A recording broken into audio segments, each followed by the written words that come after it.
Hello hi नमस्ते good morning. चलो आज एक माछ रेसिपी शेयर करिबा। तो खुड़ी आज माछ फ्राई बनैबे। तो देखिले ना खुड़ी माछ धोया धुई करी हल्दी लुण गोलेकी आनी छंती। तो एबे कौन करा जायछि ना कड़ाई रे हमें तेल पकई देइछे।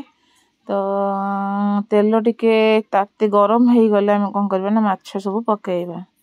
तो एइठी खुड़ी कौन कले ना माछ पकेया स्टार्ट कले। कड़ाईटा जेहेतु टिके बड़ साइज रे अछि सेति पे हमें कौन करबा प्राय 8 ରୁ 10 पीस एका समय रे हमें भाजी परिबा। तो एपटे कौन कला ना खुड़ी माछ पकाउछंती आ सेपटे भाई कौन कला ना टिके उल्टा पलटा कला ना तो तळ पट्टा पोड़ी जीवो।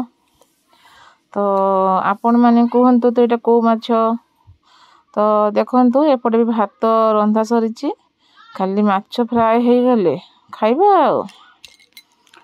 तापर हे देखंतु जतले माछ आपण माने फ्राई करिवे टिके ब्राउन ब्राउन हैला परे ही काढिबे नाही तो माछटा भितरु कंचा थिबो। तो देखंतु एटा प्राय तो ब्राउन हेई आसलानी एबे कोन करिबे ना काढी दबा। तो एपटे खुड़ी आसी की शिळ धुआ धुई करूछंती मसला बाटिबा पई। तो हमर प्राय जते सब मसला करा जाय शिळ रे ही बटा जाय काहे ना शिळ बटा मसलाटा बहुत टेस्टी। जे कोनोसी तरकारी आपण करिवे जदि शिळ रे बाटी की तरकारी करिवे से तरकारीटा बहुत स्वादिष्ट हेई थाए।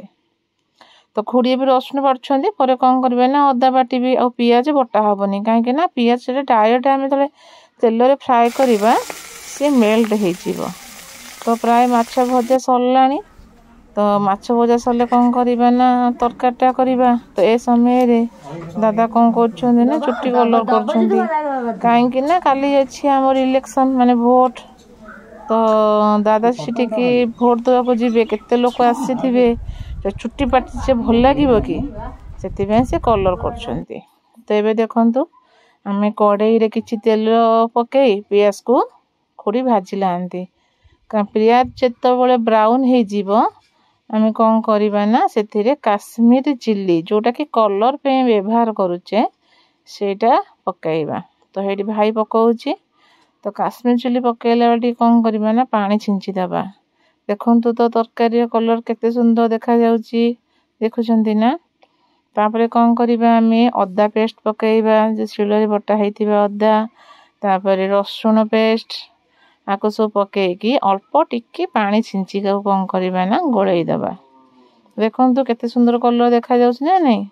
तो आको टिके हमें गोळा गोळी करि सारी की अल्प पानी दबा तापरे टमाट पकेई दबा कारण टमाटर भी पानी बाहरिबो। तापरे कोन करबा ना लूण निजर स्वाद अनुसार की कम भी खांती की भी अधिक खांती तो आपन को हिसाब रे आपन लूण पकाइबे।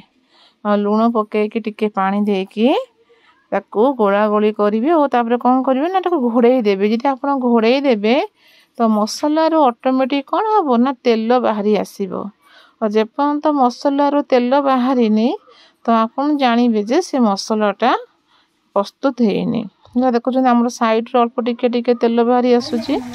तो तेल बाहरला परे कोन देबे ना हल्दी गुंड देबे तो लंका गुंड देबे तापरे कोन करिवे ना हमर फिश मसला गोटे मिलुची मार्केट रे सेटा टिके पकाइबे।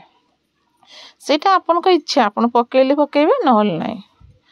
तो एबे ताको सब कोन करबा ना टी गोळा गोळी करि देबा। तो जो मन को आलू भल लगे तो आलू पकेई परिबे। तो हमन को तो आलू भल लगे तो आमे कोन करछे ना बुरबुरु टिके आलू कटा कटी करी धुआ धुई कर रखिछे एबे आलू को दबा। तो आमे कोन करबा सब आलू देला परे भलो से ताको टिके कसीबा जे पर्यंत की से मसला रे कसी न होई जे माने टिके सिजी जिबार अछि कारण आमे आलूटा फ्राई करने ना। तो आमे कोन चाहूचे जे ई आलूटा मसला रे ही सिजी जाऊ कारण जे आलूटा मसला सिजेइबा तो टेस्ट गोटे अलगा प्रकार। देखंतु एठी तो प्राय हमर आलूटा सिजी आसेलानी। तो कोन करबा परे पानी ऐड कर दबा पानी दे दबा। तो जे पानी दे दबा तो पानी फुटिले सेते कोन करबा माछ पकेई दबा। तो खुड़ी हेठी माछ पकेइले देखंतु तो हेठी माछ पड़ी चल सारिची एबे कोन चलची ना जाळ दिया हला तो माछ तरकारी एबे रेडी 95 ହେଇଗଲାଣି। ତାପରେ ଏଠି ଗରମ ମସଲା ପକାଗଲା। ତାପରେ ଖୁଡ଼ିର ପୁତୁରାର କ'ଣ ଚାଲିଛି ଦେଖନ୍ତୁ, ରିଲ୍ସ ଚାଲିଛି। ଆପଣ କହିପାରିବେ କେଉଁ ରିଲ୍ସ କରୁଛନ୍ତି ହେଲା? ତ ଏବେ ଦେଖନ୍ତୁ ତରକାରୀ ଏକଦମ ରେଡି, ଚାଲ ଯିବା ଖାଇବା।